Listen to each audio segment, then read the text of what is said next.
Tonight's webinar is Evoke's Family Programming. This webinar will be used for our new participants, or maybe even our prospective participants.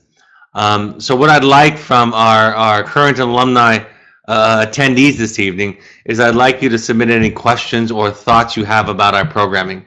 I'm going to talk about what we do, but I think importantly I'm going to talk about what is the thinking that goes on behind it. Why do we do what we do? And really what makes it Evoke, in my opinion, and the wilderness therapy program for families very different from wilderness therapy programs that have come before Evoke. So I'll talk about that as we go. And please submit your questions at any time to Stephanie, and she'll hold those in a queue until it's time for me to read them. So the first question comes is, why parent work? I can remember many years ago, one of the things that Evoke therapy programs did differently is we were the first therapy programs in the country to involve families to any extent. Prior to the programs that we started in 1998, it was really about the child.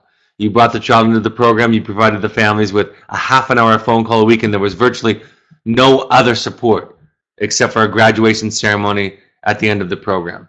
I was trained in marriage and family therapy, as were my partners, and so we had this idea that we had been taught in school that the more family support, the more capable you were of not only making change, but maintaining those gains going forward.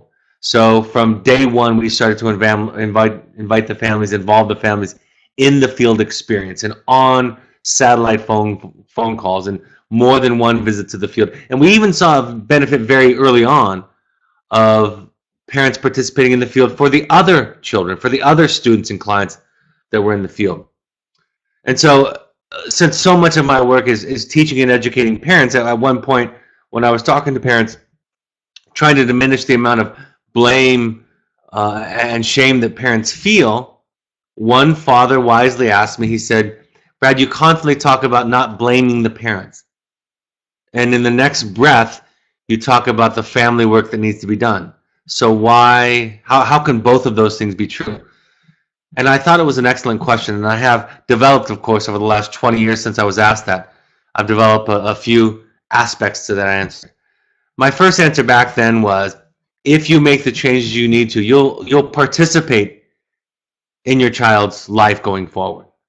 That there's still some things that you can learn. And while this is not necessarily about blaming or fixing the child through you, creating a healthier dynamic that involves you, healthier and clear communication and boundaries and awareness that you develop will help you to be a part of your lives, your child's healthy life going forward forever. So it gets you into the arena. It builds a bridge between you and your child. You get on the same ground, you share common language, and there's always room for improvement. That was my early answer. Since then, I've thought about it in a couple of different ways. Number one, it's a lot about family support.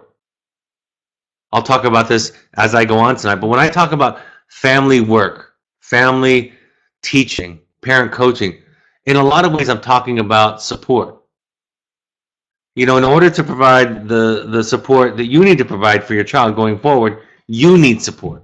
I can remember one mother years ago asking for extra phone calls, wanting extra time, constantly wanting to go over the hour that I had allotted for her, and I was encouraging her to go to therapy at home, to go take care of herself at home, and she said, "I don't want to be needy. I don't want to be that mom." And I said, it's showing up. You need support. You need extra resources. There's no shame in that. Children that struggle with learning disabilities, mental health issues, depression, anxiety, substance abuse disorders, they need extra capacity from their parents. And so for any of us to think that we can go along in our life without feeding ourselves extra when we have children that struggle with these issues, we're going to end up in trouble. So the second aspect of the question is to need support. It's about support. It's about providing you skills, tools, awareness, and insight so that you can better provide for your child the support that he or she needs. Doesn't necessarily guarantee any outcome. The only outcome it really guarantees is that you have more confidence, clarity, and serenity. I talk about in my book, The Journey of the Heroic Parent, that parent work doesn't change children. Parent education isn't meant to change children, but parent education changes parents. that change can have a really positive effect on children and everybody you interact with. But in a very clear way, it's important to see, how is this innately helping me? I also talk about this idea that when a parent changes, their whole life has changed, right? Change in a parent, becoming a healthier parent, means becoming a healthier person, means becoming a better husband, wife, partner, uncle, aunt, brother, sister, grandparent, employer, employee, friend, because a healthy parent is a healthy person. And so I often don't separate out the work of those two things. And one piece that comes for the parents that we work with is increasing that capacity, supporting them. It gives them peace in the present moment, right? When you show up with your child's crisis, and for most of you, your child is in crisis, when you show up with anxiety and frustration, disappointment and anger, when you show up with that, you can't be there for your child. And in fact, in many ways, showing up with that oftentimes invite your child to take care of you. So you go and take care of yourself somewhere else, watch the webinars, listen to the podcast, talk to your parent mentor, go to your Al-Anon meeting, go to your home therapist. You go take care of all of those real, valid, authentic, earned experiences and emotions so that you can come back and be there for your child. And I want to say one last thing, and I'll touch on this, and this is a very, I think, sophisticated and subtle comment or idea. And that is this idea that so often when parents listen to the webinars, when they watch the webinars, when they listen to the podcast, when they read a parenting book, when they get off a phone call or have a phone call with their child's therapist at Evoke, when they go to their therapist at home, so oftentimes they come away with this blame, this feeling of blame and the subsequent shame. I remember earlier this year, I was giving a lecture to some parents in Toronto, Canada. And I was trying to de-shame parents, support them, present in a non-judgmental way. And one of the parents came up to me afterwards and said, very frankly, just walked right up to me and said, I still feel blamed. And I thought about this for many, many years. And let's just pick that apart for just a moment. What if the reality was that we do dent our children?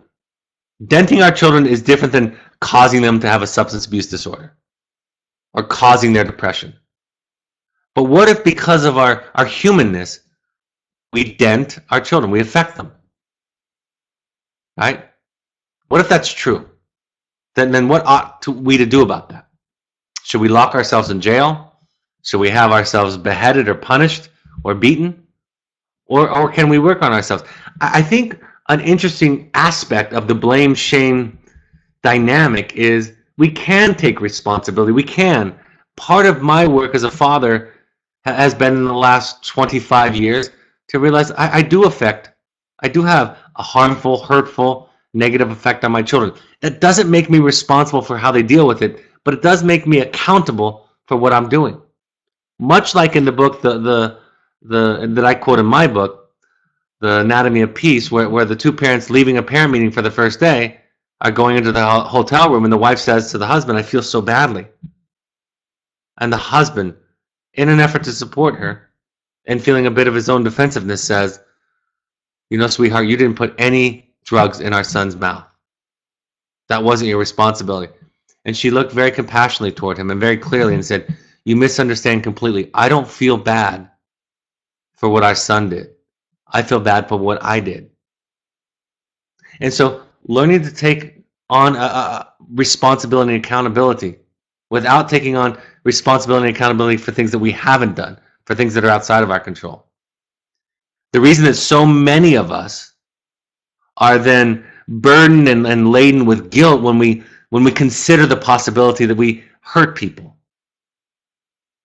When we get overwhelmed with shame, it's because that's part of our baggage. That's part of our upbringing. You can be responsible. You can know that you have an impact.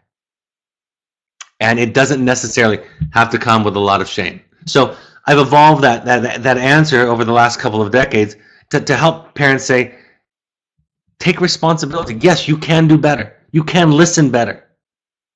Yes, there are things in your relationships that are a problem, that are part of you, that you came by naturally or honestly, and you can work on those. And that doesn't have to come with a whole lot of shame. I think that idea is the missing ingredient in most parent education or most therapy around parenting. Because most people try to separate it out. Either you have no responsibility or it's your fault. Like I said the other night, a mother, after visiting with her therapist, after sharing with her therapist about how horrible she felt for how her daughter had turned out, she said, after a while, my therapist pointed out all the positive things that I did and that I wasn't a horrific or a toxic mother. And so I realized it wasn't my fault. And then I presented this kind of gray area, this both and, this dialectic idea that seemingly opposite concepts can both be true, which is I affect my children, I dent them, I also support them, right? I also buoy them up. I've given them some wonderful resources and support and love. And I can look at that. And the ironic thing, folks, is that when we can do battle with our shame, when we can keep it at bay, we can look at all of our stuff. We do more work. People that struggle and are saddled with more shame do less work, have to defend themselves, have to be told it's not your fault, you didn't do it, you're a good parent, more often. Because to consider the possibility that, and it's the most important job for all of us, to consider the possibility that we have some contribution to our child's pain and sadness and hurt is overwhelming for us. So when I work with parents, when we work with parents, our experience is that if they do this work, it changes everything. It changes a parent, and that can have a wonderful impact on a child. I want to say something about shame and parent coaching. You know, there's this thing that I hear in parent coaching, parent education, parent support sometimes, where people prescribe to parents certain things that they should do. You should hold this boundary, kick your kid out of the house, give him this consequence, back off. I've told the story many times that when my son, my teenage son, I had to take him to the ER for potential alcohol poisoning because he had gotten drunk during the school day. I arrived and he was seen by the doctors, and then they sent a social worker to talk to me. And the first thing she said is, you need to be more vigilant. You need to watch your son. You need to pay attention more. And I said, she didn't know me. And I said, well, wait a second. I drug test my kid all the time. In fact, I have access to the best drug testing kits in the country that I know of because I've been doing this for so many years. I also have a breathalyzer, a professional grade breathalyzer that I ask my son to blow in when he goes out or hangs out with friends or is out on the weekend. In fact, that's probably why he got drunk during the school day, is because he thought he could get away with it. I've organized community groups, talking groups with neighbors to talk about what our children are going through. I go to therapy. I have been for more than a decade at the time. On and on and on, I went through this list of things that I was doing. And then the social worker said to me, you need to back off. And I said, so which is it? Because a minute ago you were telling me I needed to do more. Now I need to do less. So you tell me what to do. You give me, and at this point I was frustrated and angry. You give me the equation. You give me the step-by-steps that if I do perfectly, my son or daughter will turn out perfectly.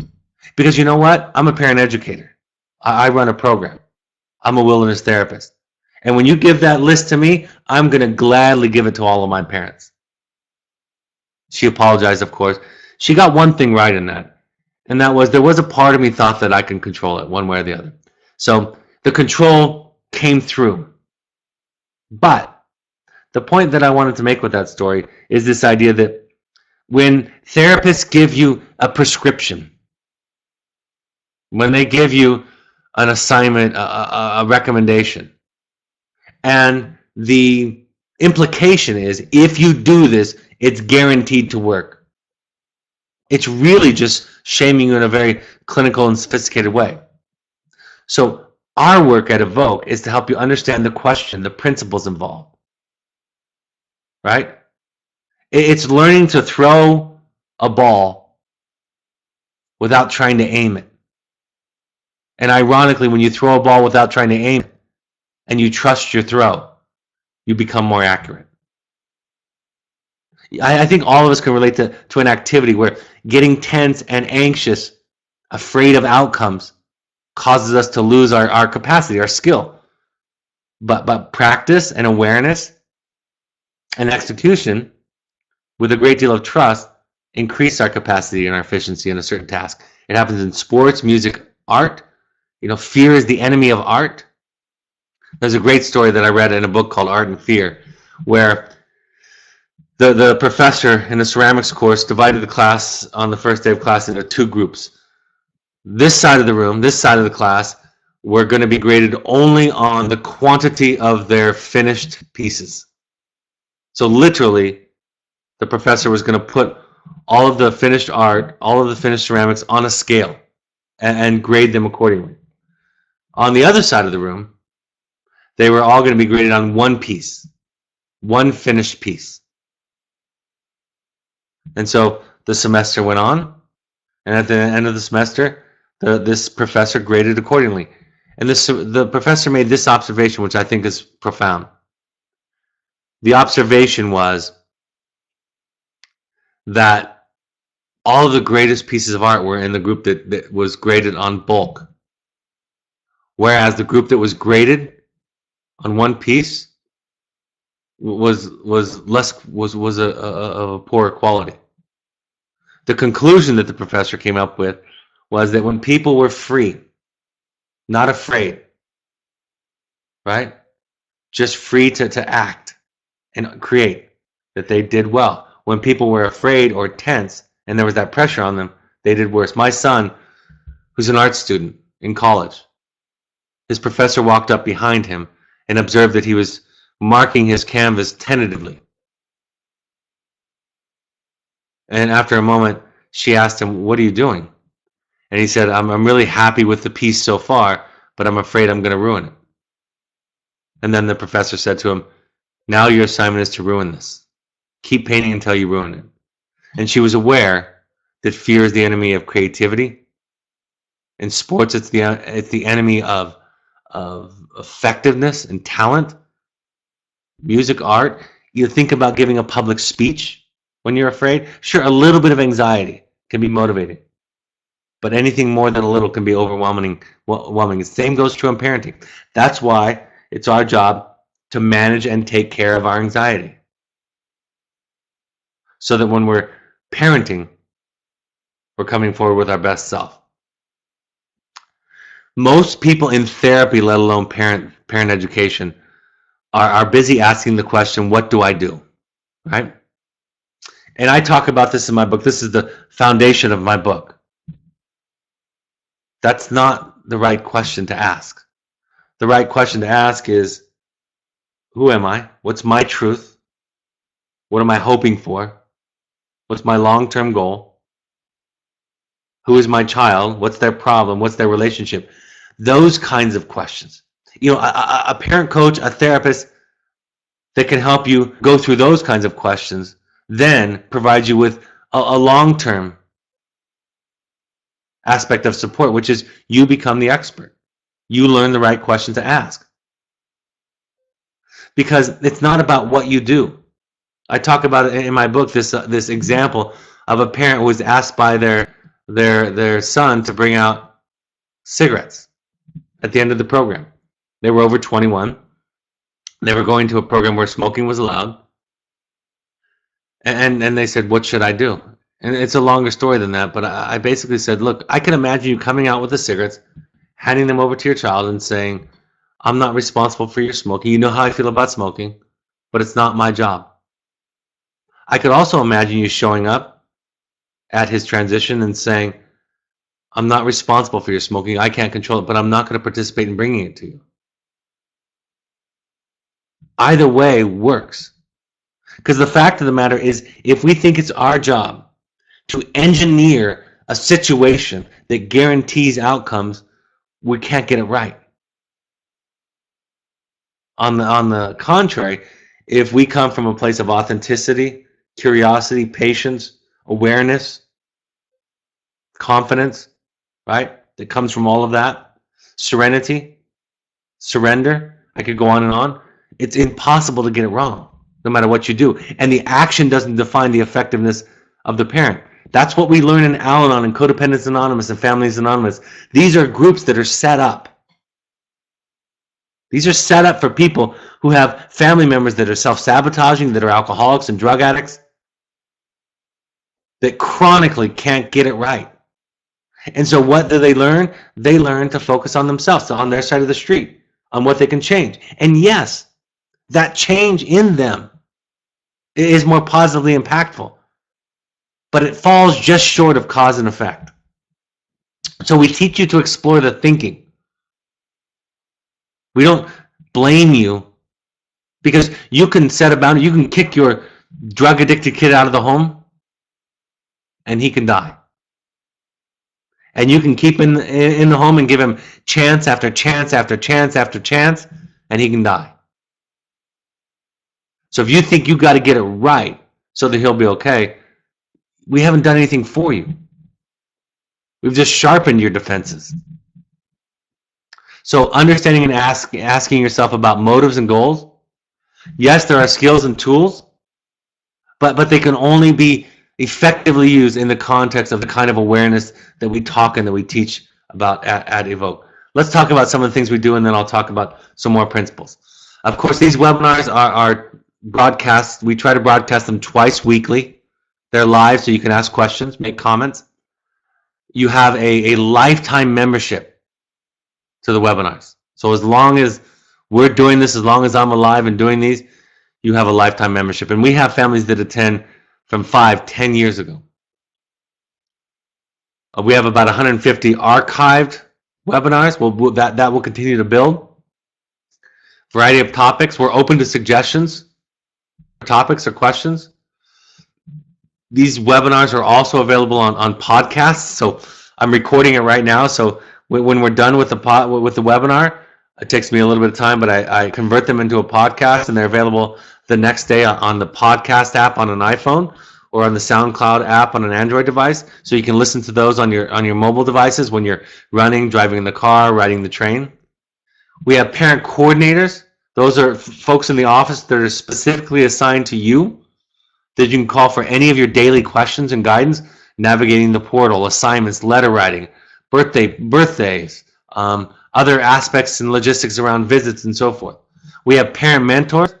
These are former parents who have volunteered and been vetted by our therapists to speak to you from a parent-to-parent perspective, right? They can offer you something a little bit different than any professional. And just to know, I want to say this as clearly as I can, you are not alone. You're not alone. Your neighbors, your community, they're all over the place. And so connecting you with people that are from the community is one way to remind you. They can kind of hold your hand through the process. These are available to every family. So if you have a problem connecting with your parent mentor, talk to your parent coordinator. We have a parent portal with assignments. They have writing assignments, reading assignments.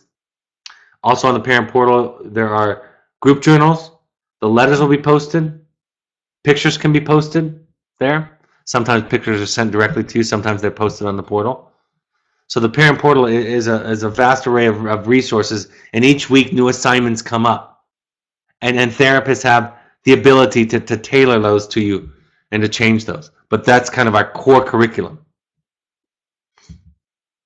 You, of course, have a weekly phone call with a therapist where, in my opinion, they help facilitate some of the most effective family therapy I've ever seen in my life. And I'm a family therapist. And that is walking you through a family therapy session through letter writing. It's slow, it's deliberate, you can pause, you can delete, you can rewrite, you can think about it, you can see it in black and white. You can listen and take time before you have to respond. And because it's not an immediate in-the-moment response, you start finding access to your source, your truth, your center. instead of measuring and trying to control their reactions, which so many of us do, which is so much a part of codependency, right? We measure, we read other people, we try to control how they feel, what they think, whereas letter writing requires you to write it and then let it go and send it off, and then you wait a few days for a response. Phone calls from the field with your child.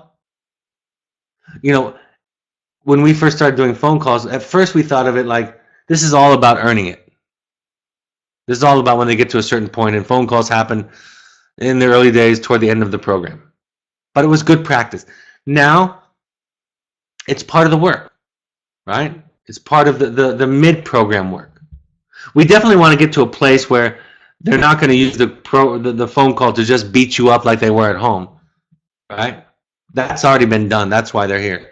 But we don't expect them to be perfect. We expect it to be an opportunity for the therapist here to work with you live, in vivo, to coach, to process afterwards, with your child, instead of all of it being done by historical report and through letter writing. So phone calls from the field facilitated by the therapist are effective. Having program visits throughout the program, mid-program visits and end-of-program visits. Let me tell you this. I was told by an educational consultant years ago, which we were the first and only program to do it at the time, that they created a kind of an anti-climax for families, that end-of-program visit that was such a wonderful reunion was less dramatic, less climactic. And at first I was defensive. But then I realized she's right. It is anticlimactic. And that's not what we're trying to create. Climactic reunions at the end of the program don't serve anyone really well. Yes, it's wonderful and it feels great, and tears and hugs and glad to see you. That's all wonderful and beautiful. But visiting during the program and at the end of the program, that can be very effective to just help you see what real life looks like, because Tuesday mornings aren't climactic. Saturday at 2 o'clock isn't climactic. And after a while, that reunion shine, glow, wears off, and it has to get real. We have weekend parent workshops that we ask all parents to come to, if at all possible. They're available every 6 weeks or so at one of our locations. Sometimes then that means it'll happen early in your stay. Sometimes it'll happen in the middle or end of your stay. We ask, if you possibly can, to come to those. It's an opportunity to learn from the Evoke staff and therapists, and to get a better idea of what your child is doing. So there's experiential activities. You'll learn how to bust a fire, for example. You might learn how to set up a shelter or a tarp. Multi-family, so that means that many families are there, so you can learn from other people, get feedback from other people. And I have found, and of course been doing this for many years, that you get as much out of the work watching somebody else do something as you do your own work. And then, if it's appropriate, check with your therapist. You combine that weekend parent with a parent visit. So on the end of it, then you would go out and see your child. And of course, that has to be clinically appropriate in terms of timing with your therapist at Evoke. We try to provide regional support groups all over the country at most of the major areas that we get our clients from, but we also just try to extend beyond that. So Los Angeles, San Francisco, Chicago, and New York are the ones that we visit most often. And then we visit other ones around the country too: Seattle, Atlanta, Houston, Dallas, Denver, Orange County. We try to visit others when we can also. So there's that connection. And parents come, like I said, like with the webinars, they come years and years later. If you want to go further than the basics of what we provide, you can also participate in a 4-day intensive for either individuals or for families. These are therapeutic intensives where you work on psychodrama, your own family of origin work, communication skills, codependency, anxiety, conflict, communication. We teach mindfulness and meditation, and we also provide an incredibly cathartic and instructional 4-day therapeutic intensive. Something that I participated in many years ago and that I wanted to create at Evoke. So we do those now in a cabin in Park City. We can also we have those scheduled monthly for individuals. We call it Finding You. And then you can also schedule a private family intensive for any number of your family members. And we can design one especially for you.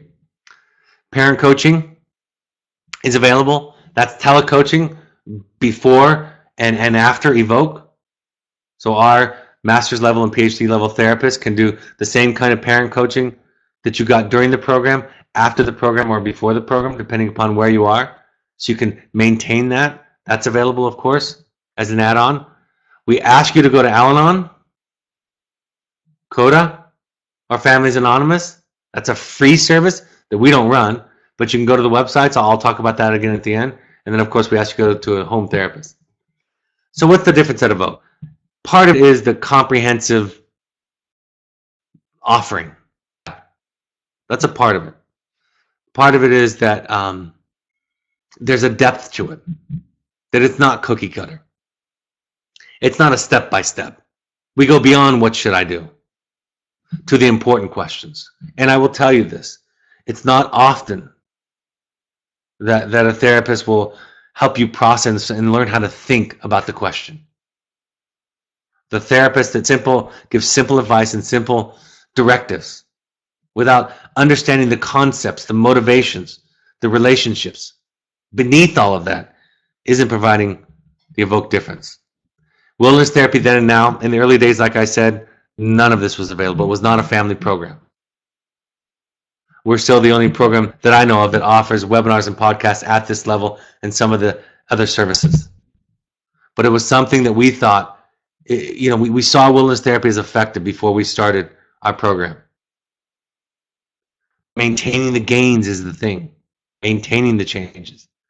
And for me, the most important thing to helping clients and students maintain gains is providing the parents with this kind of support and education.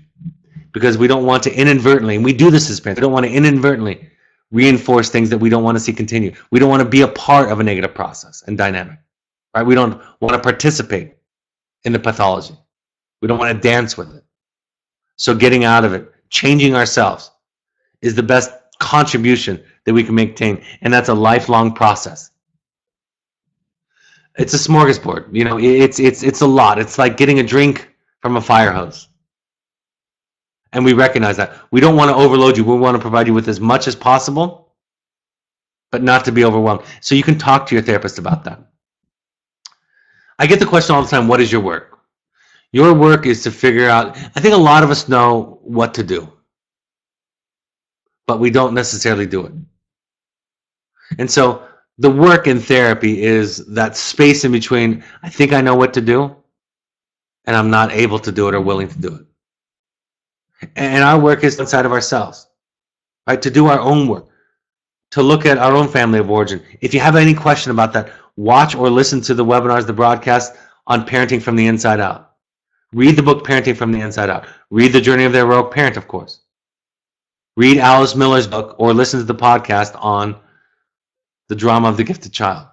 All of these books, and especially Parenting from the Inside Out, are research and evidence-based. How you've made sense of and internalized your own childhood, your own past, has a direct, everyday, powerful, profound impact on your parenting. So that's our work. Our work is our work. Make our lives our project. Don't make our child's life our project. Make our lives our project. And I will say this, if the only reason you're doing it is to help your child, that's an okay reason to start. For most people, what therapy starts off as is what it becomes later on. What is not your work? Working harder than the child. And what I mean by that is this idea that if you work hard enough, that you do enough, that you're going to show them and they're going to be motivated and you can make up for it. And you can't. Do your work. Do what you feel comfortable with. But if you think, if I do enough of my work, then the child will get better and stay better, that's not the way that it works. You do your work for its own sake. You do it because it changes you. You do it because it gives you new eyes and new ears. You do it because it gives you peace in the present moment, even in the face of difficult and crises times. You do it because it changes everything in your life.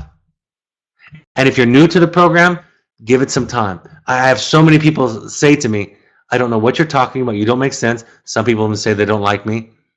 And then weeks or months later, they come and they say, it all makes sense now. I hear it now. Start now, don't wait. Start now, take one step at a time and don't wait. I like to say, assume that nobody else in your family will change. So what are you going to do about it? And the only thing you're left with is what's inside of your control, your side of the street, as they say in Al-Anon. So assume that nobody's going to change. And so what are you going to have to do? What skills, what tools, what kind of patience, what kind of flexibility, resiliency are you going to have to develop? And then lastly, the idea that you're only as happy as your least happy child is part of the problem. You can find, even in the case of crisis, serenity and clarity in the present moment. How is it possible not to feel shame when we're supposed to know better? We're the ones who are supposed to be in charge. It's a good question. I suppose I would challenge this idea that you're supposed to know better. According to whom? You know, I've worked with parents for a lot of years now, and here's the deal. If you're supposed to know better, right? You're supposed to be a better parent, right? You're the cause of the problem. I have two ways of answering. Let's say that you are. Then what are you going to do about it? How about just work on it? Why? Well, shame doesn't help. But if that's true, then aren't your parents responsible for your issues? I remember when I was meeting with my pastor years ago, when I was going through my divorce 20 years ago. And he said to me, I had two young children at the time, and he said to me, I was the one who wanted a divorce, and he said, you're going to be responsible for your son and daughter's sins. They're going to be on their head because of this decision. And I thought about that for a moment. I said, well, I think I'm off the hook because my parents were divorced too, and my dad was kind of a jerk. And of course, I was being a little bit sarcastic, but the idea is, I have wounds. You're human. You have wounds. You have deficiencies. You have limitations. And knowing it, folks, if knowing it is the answer, if you think knowing it is the solution, it's not. If knowing it is the answer, I'd be a perfect parent. Because for sure, I have a PhD in this stuff, and I've been a parent educator for 24 years, right? You shouldn't have to need to know more than that, than to make it your entire life study and to get a doctorate degree in it. So if knowing it is all that it's about, I would be a perfect parent. You can interview all four of my children. They will gladly tell you that I'm nowhere near a perfect parent. It is so hard not to shut down, to stay present, and to teach my child something I've never learned. Show up not knowing. Show up confused. Show up not having their answer. Show up scared. I was just finishing an intensive today, and I was talking about this idea. A parent was going to go out into the field and visit their daughter today. And I was just explaining to them that, you know what? One of the greatest gifts that you can give is show up with your own fear and anxiety. I mean, not handing it to them, but saying, I don't know. I had a young woman call me years ago. Her brother had graduated from our program, was in treatment. Parents had been working with me. She hadn't talked to him or hadn't talked to me. And she wanted to have one phone call because she was going out to visit him at his therapeutic program. And she was the good child. She was the one that never made any mistakes. And she said to me, you know, I'm scared that I'll make a mistake. I'm scared that I'll screw it up. I'm scared that I'll say something that'll set him back. Can you coach me about what to say? And I said, just say that. Just say all of that. And she couldn't do it. And I said to her, wouldn't it be nice for your brother to know the perfect child doesn't know everything? Wouldn't it be nice for him to know that you were worried and scared about screwing up? And that he wasn't the only screw up in the family? I was talking to my therapist. I go to therapists, have been for most of my life. Have been with this one for 18 years. And I was working with a family that I've worked with for years, and they had a really, really tough question, a really difficult dilemma. And I'd considered all the possible angles, avenues, answers. And they'd worked with me long enough to know that I wasn't going to give them simple advice or directives or promise outcomes if they followed a certain path. But I was even worried just about the process and were they listening? Was I listening enough? And Was their child safe, and so forth and so on. So I went to my therapist to share this dilemma. And I said, I just don't know. And she said, perfect. Go back to them and tell them you don't know. That's the greatest gift that you can give them. So this idea that we have to get it right and know everything, that's part of the problem. You don't. You can't. You do not know everything. So you show up human. You show up vulnerable. In my book, I talk about being an idiot parent. You show up with your human idiot self. You do the best you can. You'll have to make choices, but you learn that it's not about getting it right. It's about getting it real. Most people think they have to get it right. And really, the only thing we can do is just be as honest, authentic, and genuine as we can. My son is in the young adult program. Are the family goals different from the adolescent program? Our therapist talks a lot about helping our son become more independent for our family and be less enmeshed. It is frequently the case that parents don't have a field visit. There are slight differences. They often have a field visit in the middle of the program for young adults and not at the end, because we want them, or they have it prior to the end, because we want the young adult to kind of take on the responsibility for their next step.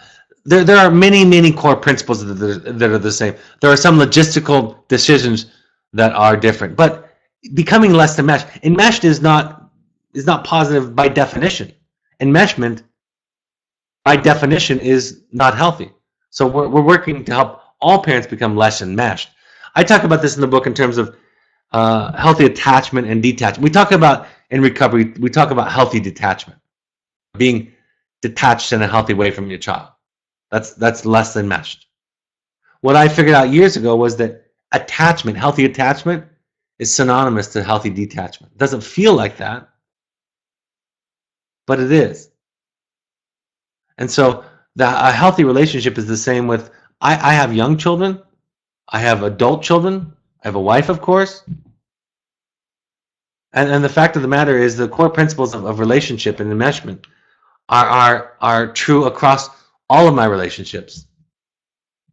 And when I'm in the principle, well, I can see how they apply to everything. All right, let's go through some announcements. We want all parents to attend 6 12-step support groups while their child are with us. Those are the websites you can go to: alanon.org, coda.org, familiesanonymous.org. You can also go to nami.org, where you can find free resources and classes. The podcasts, like I said, are available on your iOS or Apple devices by going to the podcast app and searching Evoke Therapy Programs. If you have an Android device, download the SoundCloud app and search Evoke Therapy Programs. Follow us on Twitter and Instagram at evoketherapy.com, and Facebook search Evoke Therapy Programs. That's not just about playing on social media. That's where you can find also announcements, articles that are important. Sometimes our emails, even though you're on our list until you tell us you don't want to be for life, sometimes people find announcements for parent support groups, activities, workshops, and so forth on our Twitter, Instagram, and our Facebook page. You can go to the Second Nature Alumni Foundation on Facebook. That's an organization that we participate in that helps people that can't afford therapy afford it. And then, of course, you can go to our blog. My book, The Journey of the Heroic Parent, is available on Amazon right now. The main warehouse is empty, but if you go to alternative buying options, you can buy a new copy beneath there. It'll be restocked here in the next week or so. You can also go to reganarts.com or barnesandnoble.com. Regan Arts is REGAN Arts, ARTS.com. You can also buy an audio or a CD purchase. If you go to the Parent Alumni Foundation book page through the Amazon Smiles program, you can buy books there that are recommended by a therapist, and a percentage of the proceeds goes to help the foundation. The next workshop that I mentioned will be October 21st, 22nd at Cascades. That's coming up. If you're just brand new, maybe you'll wait for the November 18th and 19th at Entrada. Contact Gail at evoketherapy.com for more information or to RSVP. We just finished the Finding You today. The next Finding You will be November 8th through 11th. That will be the last Finding You that I for sure will be participating in. I'm training some new people. I'll be running private family intensives after that. And occasionally I'll be running a Finding You. But if you're interested in doing deeper work with me, sign up for the November 8th through 11th Finding You. If you want to learn more about Finding You or finding family, go to intensives or email intensives@evoketherapy.com, go to our website, or call our admins. The next parent support groups that we have on the calendar are New York City. That's October 29th at 4:30 to 6:30 at the Courtyard New York JFK Airport Marriott. And Chicago, November 16th, 6:30 to 8:30 at the Renaissance Chicago North Shore. We'll be setting more up around the country coming up here. Email Andrea at evoketherapy.com for more information or to RSVP. Pursuits trips, I didn't mention that, are for folks who want fun but not heavy therapy. That's for young adults or families anywhere in the world. In Utah, rafting, climbing, canyoneering, mountain biking, snowshoeing, cross-country skiing, trekking, anything. So pursuit trips are for that, and it's therapy light. Think of sober fun. All right, any last questions before I wrap up?